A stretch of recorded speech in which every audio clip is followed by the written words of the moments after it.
श्री शिवाय नमस्तुभ्यम। जय श्री कृष्णा, राधे राधे। हे प्रिय भक्तों, आप सभी को मौनी अमावस्या व्रत की हार्दिक शुभकामनाएं। आज माघ मास की अमावस्या तिथि है और आज मौनी अमावस्या का व्रत किया जाएगा। आज के इस वीडियो में आप सभी श्रोतागण मौनी अमावस्या व्रत कथा का श्रवण करेंगे, तो कथा को पूरी श्रद्धा और प्रसन्नचित्त मन से पूरा अवश्य सुनिएगा। आधा अधूरा कथा सुनने से व्रत का पूर्ण फल प्राप्त नहीं होता है। हे प्रिय भक्तों, इस कथा को सुनते या पढ़ते समय आप अपने हाथ में लाल पुष्प रखें और जब कथा समाप्त हो जाए तो पूरी श्रद्धा के साथ भगवान के चरणों में इस पुष्प को अर्पित कर दें। जय श्री गणेशाय नमः। प्राचीन काल की बात है। एक गरीब ब्राह्मण परिवार था।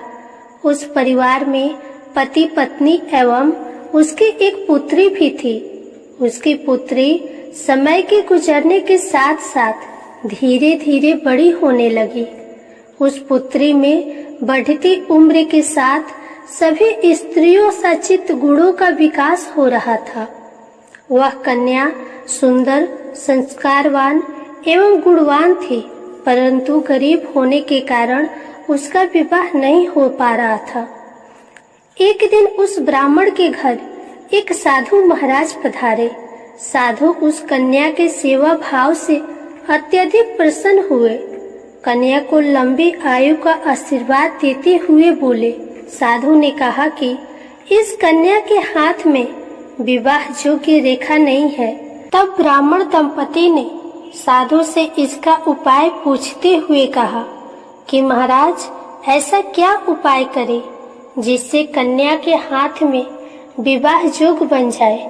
तब साधु महाराज ने कुछ देर विचार करने के बाद अपने अंतर्दृष्टि में ध्यान करके बताया कि कुछ ही दूरी पर सोना नाम की एक धोबिन महिला अपने बेटे और बहू के साथ रहती है, जो बहुत ही आचार विचार एवं संस्कार संपन्न तथा पति परायण है।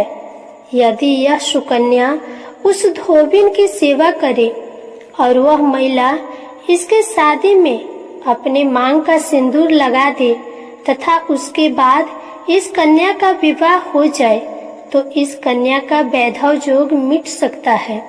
साधु ने यह भी बताया कि वह महिला कहीं बाहर आती जाती नहीं है। यह बात सुनकर ब्राह्मणी ने अपनी बेटी से धोबिन की सेवा करने का प्रस्ताव रखा। अगले दिन से ही कन्या प्रातः काल से ही उठकर सोना धोबिन के घर जाकर साफ सफाई एवं अन्य सारे कार्य करके वापस अपने घर आने लगी। एक दिन सोना धोबिन अपने बहू से पूछती है कि तुम तो सुबह ही उठकर सारे कार्य कर लेती हो और पता भी नहीं चलता। बहू ने कहा, माँ जी, मैंने तो सोचा कि आप ही सुबह उठकर सारे काम खुद ही खत्म कर लेती है। मैं तो देर से उठती हूँ। यह सब जानकर दोनों सास बहू घर की निगरानी करने लगे कि वो कौन है जो सुबह ही घर का सारा काम करके चला जाता है। कई दिनों के बाद सोना धोबी ने देखा कि एक कन्या अंधेरे में मुंह ढककर घर में आती है और सारे काम करने के बाद वापस चली जाती है। जब वह जाने लगी तो सोना धोबिन उसके पैरों पर गिर पड़ी और पूछने लगी कि आप कौन है और इस तरह छुपकर मेरे घर की चाकरी क्यों करती है। तब कन्या ने साधु द्वारा कही गई सारी बात सोना धोबिन को बताई। सोना धोबिन पति परायण थे, अतः उसमें तेज था। वह तैयार हो गई। सोना धोबिन के पति थोड़ा अस्वस्थ थे, तो उसने अपनी बहू से अपने लौट आने तक घर पर ही रहने को कहा। सोना धोबिन जैसे ही अपने मांग का सिंदूर उस कन्या के मांग में लगाया, सोना धोबिन का पति मर गया। उसे इस बात का पता चल गया। वह घर से निर्जल ही निकली थी। यह सोचकर कि रास्ते में कहीं पीपल का पेड़ मिलेगा तो उसकी पूजा करके और उसकी परिक्रमा करके उसके बाद जल ग्रहण करेगी। उस दिन जेठ अमावस्या थी। उसने पीपल के पेड़ का 108 बार परिक्रमा की और उसके बाद जल ग्रहण किया। ऐसा करते ही उसके पति के मृत शरीर में वापस जान आ गई। धोबिन का पति फिर से जीवित हो गया। इसलिए जो भी अमावस्या का व्रत करता है और पीपल के पेड़ का 108 बार परिक्रमा करता है, उसके सभी प्रकार की विपत्तियां टल जाती है। तो प्रेम से बोलिए अमावस्या माता की जय। अब आइए अमावस्या व्रत की दूसरी कथा को सुनते हैं। पौराणिक कथा के अनुसार एक गांव में सास और बहू अकेले रहती थी और उनका बेटा विदेश कमाने के लिए गया हुआ था। सास और बहू बहुत प्रेम से रहते थे। दोनों एक दूसरे की देखभाल भी करते थे।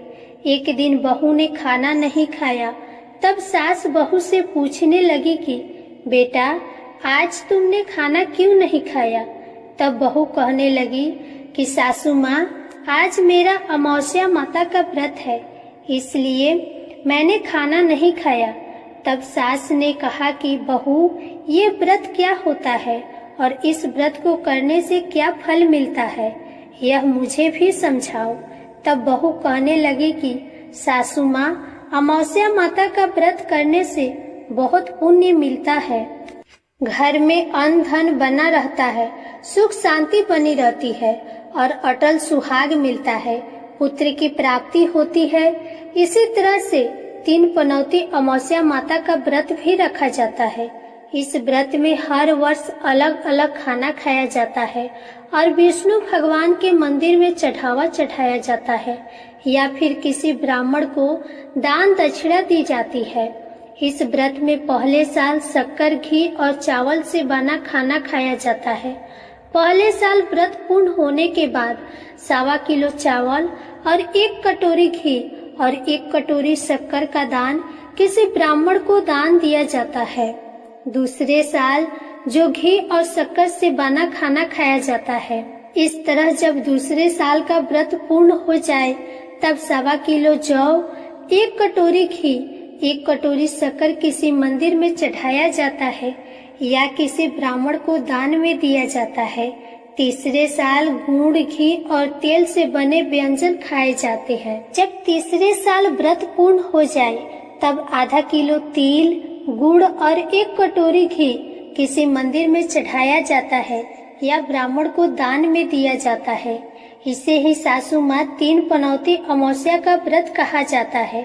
फिर बहू बताने लगी, माँ जी, इस व्रत का संकल्प लेने के बाद इसे पूरा करना जरूरी होता है। अगर पूरा नहीं किया जाए तो घर में झगड़ा और अशांति बनी रहती है। तब सासू माँ कहने लगी, बहू, अब मेरी तो उम्र हो गई है, लेकिन तुम यह व्रत जरूर करना। और तब बहू यह व्रत करना प्रारंभ किया। एक दिन बहू ने किसी के कहने पर गेहूं से बनी रोटी खा ली, जिससे अमावस्या माता नाराज हो गई।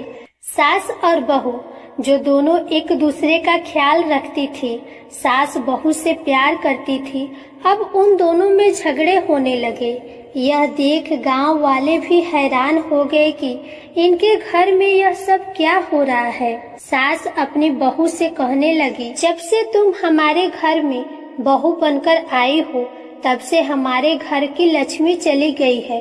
तुम हमारे लिए बिल्कुल भी शुभ नहीं हो। तब बहू ने कहा कि माँ जी, आपके घर की लक्ष्मी चली गई है तो मुझे बताओ कि कहाँ मिलेगी, मैं लक्ष्मी को लेकर आऊंगी। तब सासू माँ कहने लगी कि बहू, लक्ष्मी तुम्हें समुद्र के बीच में भगवान विष्णु के पैर दबाते हुए मिलेंगे।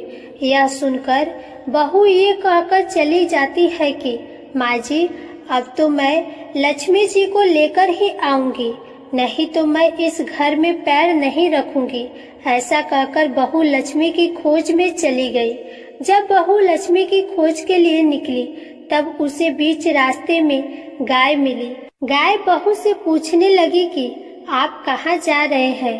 तब बहू कहने लगी, गाय माता, मेरी सास कहती है कि मेरे आने से उनके घर में अन्न धन की कमी हो गई है और उनके घर की लक्ष्मी चली गई है, तो मैं लक्ष्मी को लेने जा रही हूँ। तब गाय माता कहने लगी कि बेटी, अगर तुम जा ही रही हो तो भगवान से मेरे बारे में भी पूछ लेना। बहू कहने लगी कि ठीक है गाय माता, मैं आपके बारे में भी पूछ लूंगी। तब गाय माता कहने लगी कि जब मेरा बछड़ा होता है तब वह मर जाता है, जिंदा नहीं रहता। तुम लक्ष्मी जी से पूछ लेना कि आखिरकार मेरे साथ ऐसा क्यों हो रहा है। मैंने ऐसे कौन से कर्म किए हैं जिसकी सजा मुझे मिल रही है। तब बहू कहने लगी, गाय माता, मैं आपके बारे में जरूर पूछ लूंगी। ऐसा कहकर बहू आगे बढ़ गई। जब आगे बढ़ी तब रास्ते में उसे घोड़ी मिली जिसके गले में घंटी बंधी हुई थी। घोड़ी ने कहा, बेटी, तुम मेरे दुखों का निवारण लक्ष्मी जी से पूछ लेना। बहू कहने लगी, मैं जरूर पूछ लूंगी। ऐसा कहकर बहू आगे बढ़ गई। आगे जाते ही बहू को एक अंधा और बहरा बुजुर्ग मिला। उसने भी बहू से अपनी समस्या के निवारण के लिए पूछने को कह दिया। तब बहू उसकी समस्या भी भगवान से पूछने को कहकर आगे बढ़ गई। आगे जाते ही बहू को एक बूढ़ी औरत मिली जो कि हाथ और पैर से अपाहिज थी। उसने भी बहू से कहा कि बेटी, तुम जब भगवान से मिलो तो उनसे पूछना कि आखिरकार मैं अपाहिज क्यों हुई, मैंने ऐसे कौन से कर्म किए थे। तब बहू उसकी समस्या पूछने के लिए तैयार हो गई और फिर आगे बढ़ गई। आगे जाते जाते बहू बहुत थक गई और एक आम के पेड़ के नीचे बैठ गई। आम का पेड़ बड़ा खुश होकर बहू से पूछने लगा कि बेटी, तुम कहाँ से आई हो और कहाँ जा रही हो। तब बहू कहने लगी कि वो लक्ष्मी जी को लेने जा रही है। तब पेड़ भी अपनी समस्या भगवान से पूछने के लिए कहने लगा कि मेरे पेड़ पर लगे हुए आम खट्टे ही क्यों होते हैं, इस बारे में बहुरानी भगवान से जरूर पूछ लेना। तब बहू पेड़ की समस्या लेकर आगे बढ़ गई। थोड़ी दूर जाने पर बहू को एक तलाई मिली। वह भी बहू से कहने लगी कि बहू, तुम भगवान से पूछना कि मेरी तलाई का पानी इतना मैला क्यों है, कोई यहाँ आकर पानी नहीं पीता। तब बहू कहने लगी कि मैं जरूर पूछ लूंगी। ऐसा कहकर बहू आगे बढ़ गई। बहुत दिनों से जंगल में चलते चलते बहू थक गई थी। उसे भूख भी लगी थी, लेकिन खाने को कुछ नहीं मिला तो वह भूख और प्यास से बेचैन हो गई और जंगल में बेहोश हो गई। उसी समय भगवान श्री हरि और माता लक्ष्मी घूमते हुए उधर से जा रहे थे।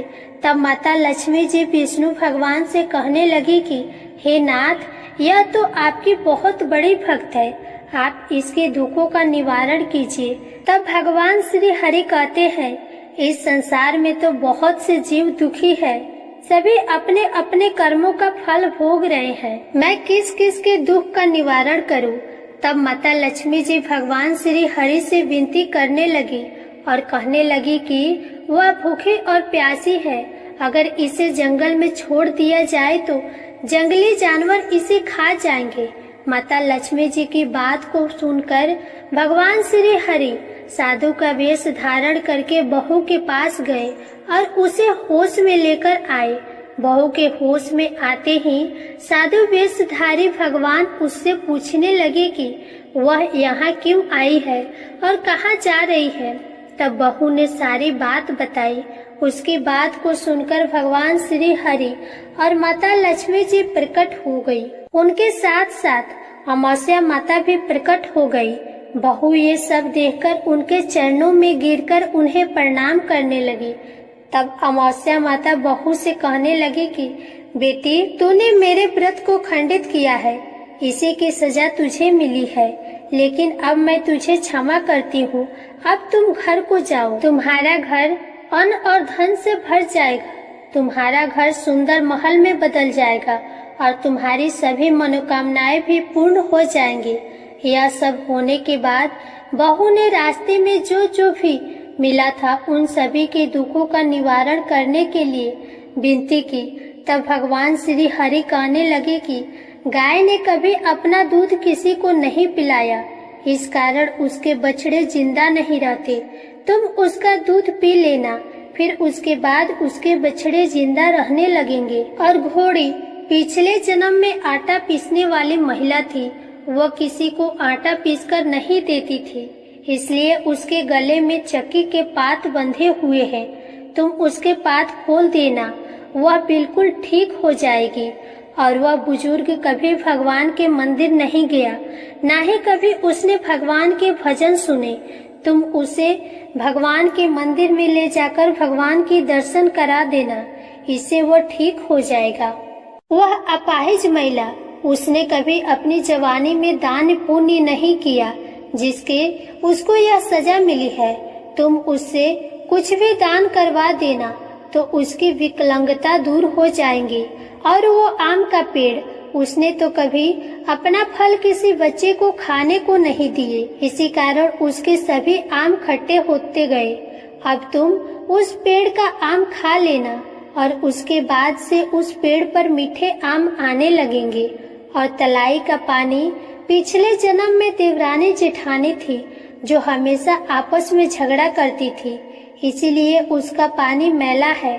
तुम उसका पानी पी लेना तो वो तलाई शुद्ध हो जाएगी, फिर लोग वहां आकर पानी पीने लगेंगे।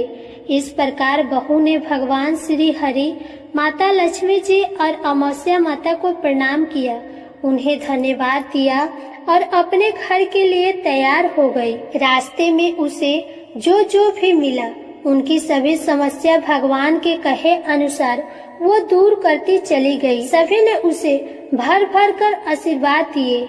घर पहुंचते ही उसका टूटा फूटा घर एक सुंदर महल में बदल गया। उसके घर में अब अन्न और धन के भंडार भर गए।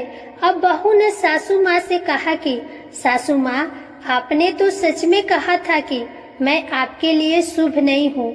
मेरे जाने से ही आपके घर में लक्ष्मी आई है। आप यहाँ रहिए, मैं मरने जा रही हूँ। तब सास ने कहा, बेटी, ये सब तुम्हारे अमावस्या माता के व्रत करने का फल ही है जो हमें मिला है। तुम यहीं पर रहो, तुम यहाँ से कहीं नहीं जाओगी। इस प्रकार सास और बहू खुशी खुशी रहने लगे। और फिर एक दिन सास का बेटा भी विदेश से वापस लौट आया और घर में जब उसने खूब धन दौलत और धन के भंडार देखे, तब उसकी माँ ने सारी बातें अपने बेटे को बता दी। इस प्रकार वे लोग खुशी खुशी रहने लगे और तीनों मिलकर अमावस्या माता की व्रत को रखने लगे। प्रेम से बोलिए अमावस्या माता की जय। इस कथा को कहने वाले, सुनने वाले और हुंकार भरने वाले सभी भक्तों के घर में धन्य धान्य के भंडार भरना, सभी की रक्षा करना। हे अमावस्या माता, आप सभी की रक्षा करना।